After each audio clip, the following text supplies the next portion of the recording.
ये कहानी एक छोटे से गांव शिवनगर की है, जहां मौजीराम नाम का एक आदमी रहता था। उसका नाम ही उसकी प्रवृत्ति को दर्शाता था। वो अपने मन का राजा था और बिल्कुल कामचोर था। उसे केवल आराम करना पसंद था।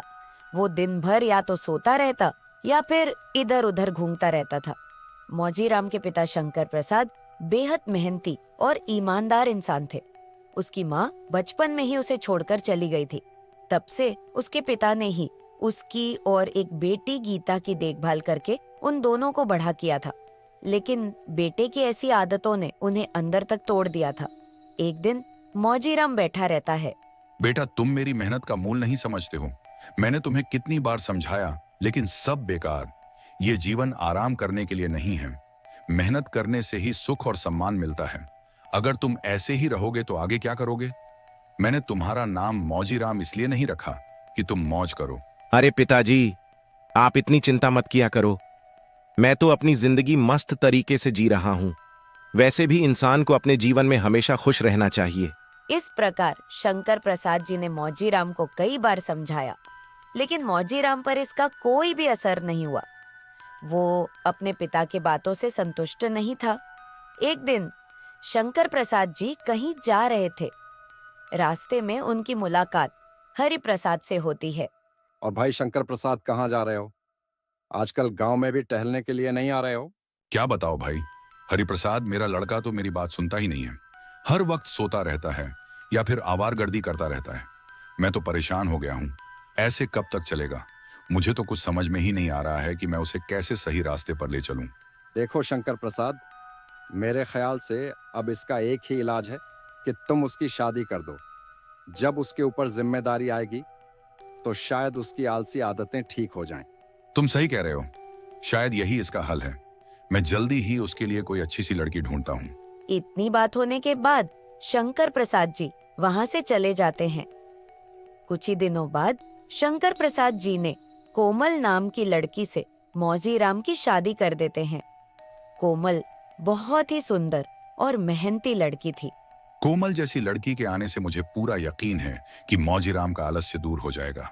अब वो जिम्मेदार बन जाएगा और सब कुछ ठीक हो जाएगा। लेकिन शादी के बाद भी मौजीराम की आदतें नहीं बदली, बल्कि वो पहले से भी और अधिक आलसी हो गया। नहीं, ये आदमी कभी नहीं सुधर सकता। मैं इतनी मेहनत से सब कुछ संभाल रही हूँ, लेकिन ये बस सोता रहता है।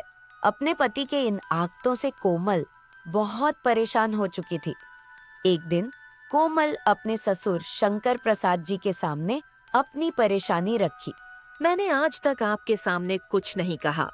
आप घर में सबसे बड़े हैं, लेकिन अब मैं मजबूर हो गई हूँ। आपने उस अलसी और कामचोर बेटे की शादी मुझसे कर दी। उसने मेरी भी जिंदगी बर्बाद कर दी है। बेटी, ऐसा क्यों कह रही हो? क्या हुआ है? आपका बेटा कुछ करता धरता नहीं है।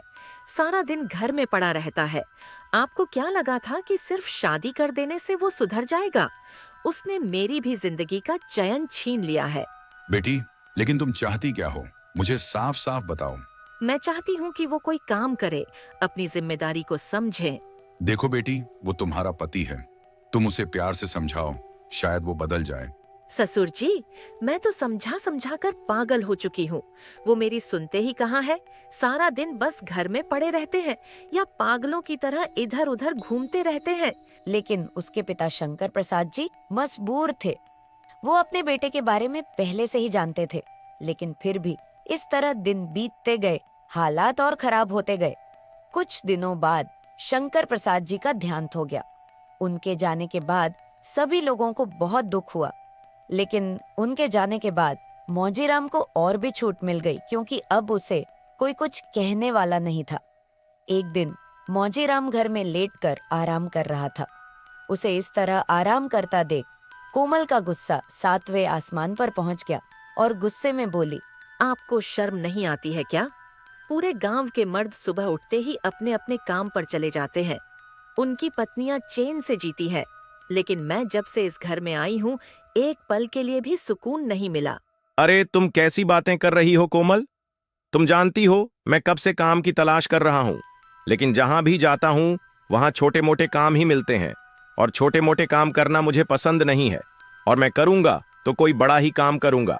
बड़ा काम तुमसे होगा नहीं और छोटे काम तुम करना नहीं चाहते, तो आखिर तुम करना क्या चाहते हो? अरे भाग्यवान, कुछ दिनों की बात है। तुम देखना, एक दिन मैं बड़ा आदमी बन जाऊंगा। नौकर मेरे आगे पीछे घूमेंगे।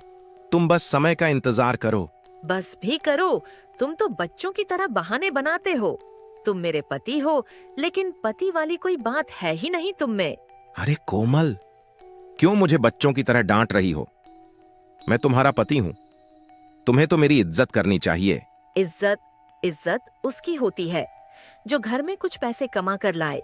जो आदमी अपने परिवार का पेट नहीं पाल सकता, उसकी इज्जत कौन करेगा? अरे भाग्यवान, इतना गुस्सा करना अच्छी बात नहीं है। ठीक है, मेरी इज्जत मत करो, लेकिन मुझे कुछ खाने के लिए तो लेकर आओ। मुझे बहुत जोर से भूख लगी है। तुम्हें खाना मांगते समय शर्म नहीं आ रही है? घर में एक भी दाना नहीं है कि जिसका मैं खाना बनाऊं। अगर तुम्हारे अंदर अभी भी कुछ शर्म नाम की चीज बची है, तो अभी से जाओ और कुछ काम करो, ताकि शाम तक हमारे घर में चूल्हा जल सके। कोमल की कड़वी बातें सुनकर मौजीराम घर से बाहर निकल जाता है और एक पेड़ के नीचे बैठकर सोचता है।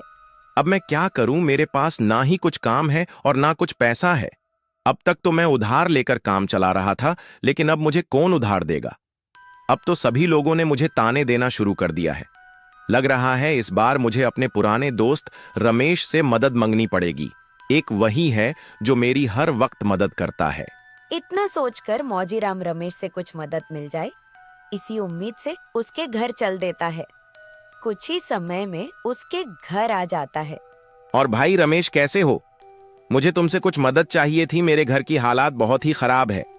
खाने तक को कुछ भी नहीं है। अगर तुम कुछ पैसे उधार दे दोगे तो तुम्हारी बहुत मेहरबानी होगी। मैं वादा करता हूँ, इस महीने के आखिरी तारीख तक तुम्हारा पैसा लौटा दूंगा। देखो भाई मौजीराम, मैंने तुम्हें पहले भी कई बार पैसे उधार दिए हैं, लेकिन तुम पैसा तो ले लेते हो, लेकिन फिर वापस करने के लिए भूल जाते हो। भाई, मेरी मजबूरी को समझो। इस बार हालत बहुत खराब है। मेरी पत्नी कोमल मुझे ताने दे रही है। प्लीज इस बार मेरी मदद कर दो। भले ही आगे से मेरी मदद मत करना। देखो भाई मौजीराम, मैं तुम जैसे लोगों की मदद नहीं करना चाहता हूँ, इसलिए तुम मुझे परेशान मत करो और कष्ट करके यहाँ से चले जाओ। इतनी बात सुनकर मौजीराम समझ जाता है कि रमेश हमारी मदद नहीं करना चाहता है। फिर बिना कुछ बोले उदास होकर वहाँ से चल देता है। कुछ ही दूर आता है कि रास्ते में उसकी मुलाकात एक साधु बाबा से हो जाती है। साधु बाबा मौजीराम को उदास देखकर कहते हैं, बेटा, मैं जानता हूँ इस समय तुम बहुत परेशान हो। हाँ बाबा जी, मगर आपको कैसे पता कि मैं परेशान हूँ? बेटा, मैं इंसान का चेहरा देखकर पहचान जाता हूँ कि इंसान की परिस्थिति इस समय कैसी है। बाबा जी, अब आप ही बताएं कि मैं इस संकट से कैसे निकलूं। देखो बेटा, ये सब समय समय की बात है। कल तक तुम्हारे पिता तुमको समझाते रहे, लेकिन तुमने अपने पिता की एक भी बात नहीं मानी। उसी के वजह से तुमको आज इतनी परेशानी का सामना करना पड़ रहा है।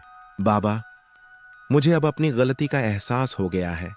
अब मुझे आप ही कोई रास्ता बताएं। देखो बेटा, मेरे पास कुछ सोने के सिक्के हैं, मैं तुमको दे दूंगा, लेकिन एक बात का ध्यान रखना, अगर तुम उसका दुरुपयोग करोगे तो तुम्हारे साथ क्या होगा तुम सोच भी नहीं सकते हो। नहीं बाबा, मैं उससे अपना और अपने परिवार का खर्चा चलाऊंगा। आप निश्चिंत रहिए। इतनी बात होने के बाद साधु बाबा मौजीराम को सोने के सिक्के दे देते हैं, जिसे लेकर मौजीराम खुशी से घर के लिए चल देते हैं और घर आकर अपनी पत्नी कोमल को और अपनी बहन को पूरी बात बताता है। ये जानकर सभी लोग बहुत खुश होते हैं और तब से मौजीराम अपने परिवार को लेकर सही से चलने लगता है।